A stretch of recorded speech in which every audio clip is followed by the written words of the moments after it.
Punjabi superstar आणि सर्वांचा लाडका अभिनेता दिलजीत दोसांझ यांचा नवा चित्रपट सतलज सध्या खूप मोठ्या वादाच्या भोवऱ्यात सापडला आहे. 2 जुलै रोजी हा चित्रपट OTT प्लॅटफॉर्मवर म्हणजे झी5 वर प्रदर्शित झाला खरा, पण प्रेक्षकांचा उदंड प्रतिसाद मिळत असतानाच केवळ 3 दिवसातच तो अचानक प्लॅटफॉर्मवरून काढून टाकण्यात आला. अखेर असा काय वाद आहे या चित्रपटाभोवती? सेन्सॉर बोर्डने याला 3.5 वर्ष का अडकून ठेवलं होतं आणि यावर संतापलेल्या दिलजीतने काय प्रतिक्रिया दिली आहे? चला तर मग जाणून घेऊया या संपूर्ण प्रकरणाची सविस्तर माहिती. नमस्कार, मी मयुरी आणि आपण पाहतात मुंबई आउटलुक. या चित्रपटाची कथा प्रसिद्ध मानवाधिकार कार्यकर्ते जसवंत सिंग खालरा यांच्या जीवनावर आधारित आहे. 2022 मध्ये जेव्हा या चित्रपटाची घोषणा झाली तेव्हा त्यांचे मूळ नाव घलगुरा असे ठेवण्यात आले होते, ज्याचा अर्थ नरसंहार असा होतो. या चित्रपटासाठी दिलजीत दोसांझने खूप मेहनत घेतली आणि जसवंत सिंग खालरा यांच्यासारखे दिसण्यासाठी स्वतःच्या लुकमध्ये आणि शारीरिक ठेवणीतही मोठे बदल केले. पंजाबच्या विविध भागात विशेषतः अमृतसरमध्ये याचे शूटिंग सुरळीत पार पडले. पण चित्रपट पूर्ण झाल्यावर खरा संघर्ष सुरू झाला. सेन्सॉर बोर्डने याच्या खलगुरा या नावावर आक्षेप घेतला. त्यानंतर त्याचे नाव पंजाब 95 ठेवण्यात आले आणि आता शेवटी तो सतलज या नावाने प्रेक्षकांच्या भेटीला आला होता.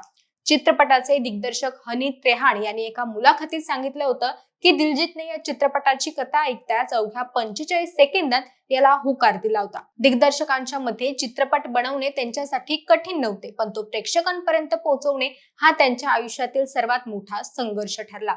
2022 मध्ये हा चित्रपट पूर्णपणे तयार झाला होता, पण सेन्सॉर बोर्डने याला पास न करता तब्बल 127 कट्स आणि अनेक बदल सुचवले.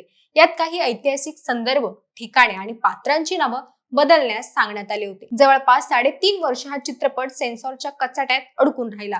पण दिग्दर्शक त्रेहान म्हणाले की जेव्हा एखादी कथा इतक्या प्रदीर्घ काळापर्यंत प्रेक्षकांपासून दूर राहते तेव्हा तिच्याशी संबंधित सर्व लोकांची परीक्षा होते. भारतात चित्रपटगृहात प्रदर्शनाची परवानगी न मिळाल्याने 2023 मध्ये या चित्रपटाचा टोरंटो आंतरराष्ट्रीय चित्रपट महोत्सवात वर्ल्ड प्रीमियर करण्यात आले. तिथे दिलजीतच्या अभिनयाचे आणि चित्रपटाचे कथेचे आंतरराष्ट्रीय स्तरावर प्रचंड कौतुक झाले.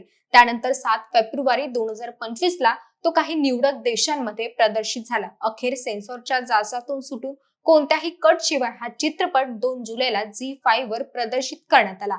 पंजाबमध्ये आणि देशभरात अवघ्या काही 2 दिवसातच या चित्रपटाला प्रचंड दर्शक मिळाले. पण अचानक पुढील आदेश येईपर्यंत असे कारण देत हा चित्रपट OTT वरूनही गायब करण्यात आला. या अचानक झालेल्या कारवाईवर दिलजीत दोसांझने आपली तीव्र नाराजी आणि दुःख व्यक्त केले आहे. तो म्हणाला की मी लोकांच्या तोंडाकडे पाहतो. एक माणुसकी असते, पण ती माणुसकी आता मरून गेली आहे. कमाल आहे. चित्रपट इंटरनेटवरून हटवून गेला याचं मला दुःख नाही, कारण तो लोकांपर्यंत पोहोचलाच आहे. आता तो कुठेही जाणार नाही. पण लोकांचे हे वर्तन खरोखरच आश्चर्यकारक आणि थोडे दुःखी करणारे आहे. एक मानवाधिकार कार्यकर्त्याच्या खऱ्या कथेवर आधारित चित्रपटाला अशा प्रकारे वारंवार अडथळ्यांचा सामना करावा लागणं हे कितपत योग्य आहे?